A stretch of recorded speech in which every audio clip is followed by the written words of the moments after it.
शिष्य बोला, गुरुजी, प्राचीन भारतीय इतिहास के बारे में जानकारी हमें कहाँ कहाँ से मिलती है? गुरुजी बोले, शिष्य, प्राचीन भारतीय इतिहास का अध्ययन मुख्य रूप से 4 स्रोतों से किया जाता है: धर्म ग्रंथ, ऐतिहासिक ग्रंथ, विदेशियों का विवरण और पुरातत्व साक्ष्य। ये सभी स्रोत मिलकर हमें उस समय के समाज, धर्म, संस्कृति, राजनीति और जीवन शैली के बारे में पूरी जानकारी देते हैं। शिष्य बोला, गुरुजी, धर्मग्रंथों का महत्व क्या है? गुरुजी बोले, धर्मग्रंथ जैसे वेद, उपनिषद, पुराण, महाभारत और रामायण केवल धार्मिक ग्रंथ नहीं है। इनमें उस समय के समाज, रीति रिवाज, संस्कार और जीवन शैली का ज्ञान है। उदाहरण के लिए, वेदों में यज्ञ और पूजा की विधियां बताई गई हैं, जिससे उस समय के धार्मिक जीवन और समाज की समझ मिलती है। वहीं महाभारत और रामायण में युद्ध नीति, शासकों की नीति और समाज के नियमों का वर्णन है। इनसे हमें ये भी पता चलता है कि प्राचीन भारत में धर्म और राजनीति कितने जुड़े हुए थे। शिष्य बोला, अच्छा गुरुजी, वेदों के बारे में थोड़ा विस्तार से बताइए। गुरुजी बोले, शिष्य, वेदों को भारतीय परंपरा में नित्य और अपौरुषेय माना गया है। नित्य का अर्थ है कि ये सदैव प्रासंगिक है और अपौरुषेय का मतलब है कि इन्हें किसी मनुष्य ने नहीं लिखा, बल्कि ये दिव्य और शाश्वत ज्ञान का स्रोत है। वेद हमें ये भी सिखाते हैं कि सर्वम सृष्टि कुटुंबकम, यानी पूरी सृष्टि एक परिवार है। शिष्य बोला, गुरुजी, 4 वेद कौन कौन से हैं और उनका महत्व क्या है? गुरुजी बोले, 4 वेद है: ऋग्वेद, यजुर्वेद, सामवेद और अथर्ववेद। ऋग्वेद मुख्य रूप से देवताओं की स्तुति और मंत्रों का संग्रह है। इसमें समाज, राजनीति और प्राकृतिक शक्तियों का वर्णन है। यजुर्वेद यज्ञ और अनुष्ठानों का ग्रंथ है। इसमें यज्ञ करने की विधियां और मंत्र शामिल है। सामवेद संगीत और गायन से जुड़ा है। इसमें मंत्रों का उच्चारण और स्वर के साथ गान करने की प्रणाली दी गई है। अथर्ववेद चिकित्सा, औषधियां, तंत्र और सामाजिक नियमों से संबंधित है। इन चारों वेदों को संहिता कहा जाता है, यानी मंत्रों और स्तोत्रों का संग्रह। शिष्य बोला, अच्छा गुरुजी, ऐतिहासिक ग्रंथों का क्या महत्व है? गुरुजी बोले, ऐतिहासिक ग्रंथों में राजाओं, राजवंशों और उनके शासनकाल का विस्तृत विवरण मिलता है। उदाहरण के लिए, कालिदास की रचनाएं और मौर्य व गुप्त काल के अभिलेख हमें उस समय की राजनीतिक और प्रशासनिक व्यवस्था के बारे में जानकारी देते हैं। ऐतिहासिक ग्रंथों से हम युद्ध, विजय, प्रशासन, न्याय और आर्थिक व्यवस्था को समझ सकते हैं। शिष्य बोला, और विदेशियों के विवरण से हमें क्या ज्ञान मिलता है? गुरुजी बोले, विदेशी यात्रियों के विवरण बहुत महत्वपूर्ण है।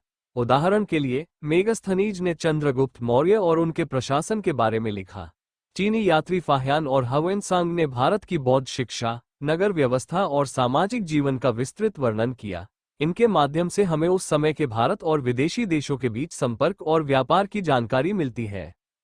शिष्य बोला, गुरुजी, पुरातत्व साक्ष्य का क्या महत्व है? गुरुजी बोले, पुरातत्व साक्ष्य सबसे ठोस और विश्वसनीय स्रोत है। खुदाई में प्राप्त नगर अवशेष, मृद्भांड, सिक्के, मूर्तियां, मंदिर और अभिलेख तत्कालीन जीवन, स्थापत्य कला, शिल्पकला और तकनीकी प्रगति की जानकारी देते हैं। उदाहरण के लिए, सिंधु घाटी सभ्यता के नगर, मोहनजोदड़ो और हड़प्पा के प्रमाण ये दिखाते हैं कि नगर नियोजन, जल प्रबंधन और व्यापार बहुत उन्नत था। इसी तरह मौर्य और गुप्त काल के अभिलेख और सिक्के प्रशासन और आर्थिक व्यवस्था को समझने में मदद करते हैं। शिष्य बोला, गुरुजी, तो क्या चारों स्रोत आपस में जुड़े हुए हैं? गुरुजी बोले, हाँ शिष्य, धर्मग्रंथ धार्मिक और सांस्कृतिक दृष्टिकोण बताते हैं। ऐतिहासिक ग्रंथ प्रशासन और राजनीति का ज्ञान देते हैं। विदेशी विवरण बाहरी दृष्टिकोण और व्यापार जानकारी देते हैं, और पुरातत्व साक्ष्य भौतिक और तकनीकी प्रमाण प्रदान करते हैं। इन सभी का संयुक्त अध्ययन प्राचीन भारत का संतुलित चित्र प्रस्तुत करता है। शिष्य बोला, समझ गया गुरुजी। अब मुझे पता चल गया कि इतिहास का अध्ययन केवल किताबों तक सीमित नहीं है, बल्कि ग्रंथों, विदेशी विवरण और पुरातात्विक प्रमाणों के मिलन से ही सही और संतुलित समझ में आता है।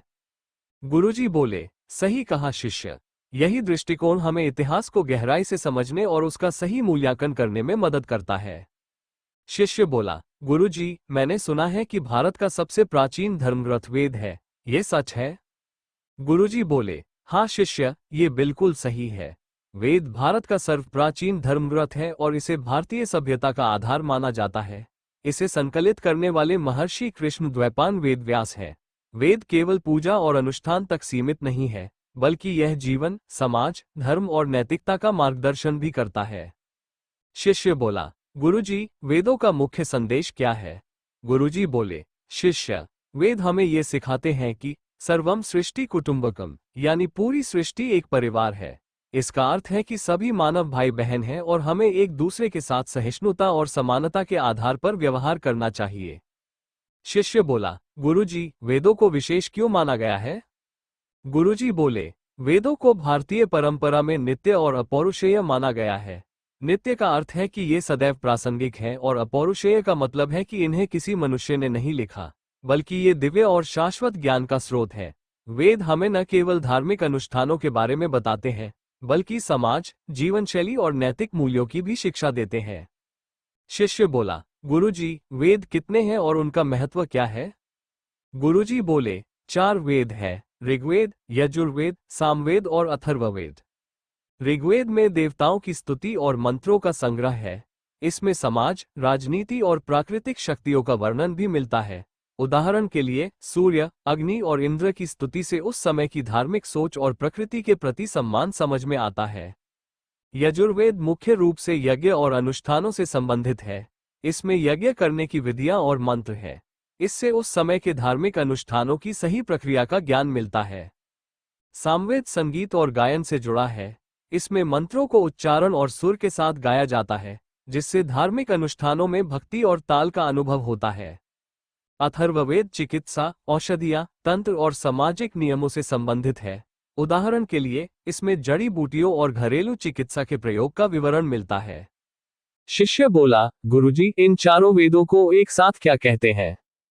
गुरुजी बोले, इन्हें संहिता कहा जाता है। संहिता का मतलब है संग्रह, क्योंकि इसमें मंत्रों और स्तोत्रों का व्यवस्थित संग्रह है। वेद न केवल धार्मिक अनुष्ठानों के लिए हैं, बल्कि नैतिकता, समाज और जीवन के नियमों का मार्गदर्शन भी करते हैं। शिष्य बोला, गुरुजी, क्या ये आज भी हमारे लिए उपयोगी है? गुरुजी बोले, बिल्कुल शिष्य। वेदों में वर्णित यज्ञ, संस्कार और नैतिक शिक्षा आज भी जीवन और समाज के लिए मार्गदर्शक है। उदाहरण के लिए, वेद हमें सत्य बोलने, दूसरों की मदद करने और प्रकृति का सम्मान करने की शिक्षा देते हैं। यही कारण है कि वेद सदियों से भारतीय संस्कृति का आधार रहे हैं। शिष्य बोला, गुरुजी, तो वेद केवल धार्मिक ग्रंथ ही नहीं, बल्कि जीवन, समाज और संस्कृति का भी ज्ञान देते हैं? गुरुजी बोले, हाँ शिष्य, वेद भारतीय सभ्यता, संस्कृति और जीवन दर्शन का मूल स्तंभ है। चारों वेद, ऋग्वेद, यजुर्वेद, सामवेद और अथर्ववेद, मिलकर न केवल पूजा और अनुष्ठान, बल्कि समाज, विज्ञान, कला और नैतिक शिक्षा का संपूर्ण मार्गदर्शन देते हैं। शिष्य बोला, धन्यवाद गुरुजी, अब मुझे वेदों का महत्व और उनका संदेश पूरी तरह समझ में आ गया। गुरुजी बोले, यही शिष्य, वेदों का अध्ययन हमें न केवल अतीत की समझ देता है, बल्कि जीवन और समाज को सही दिशा में आगे बढ़ाने की शिक्षा भी देता है।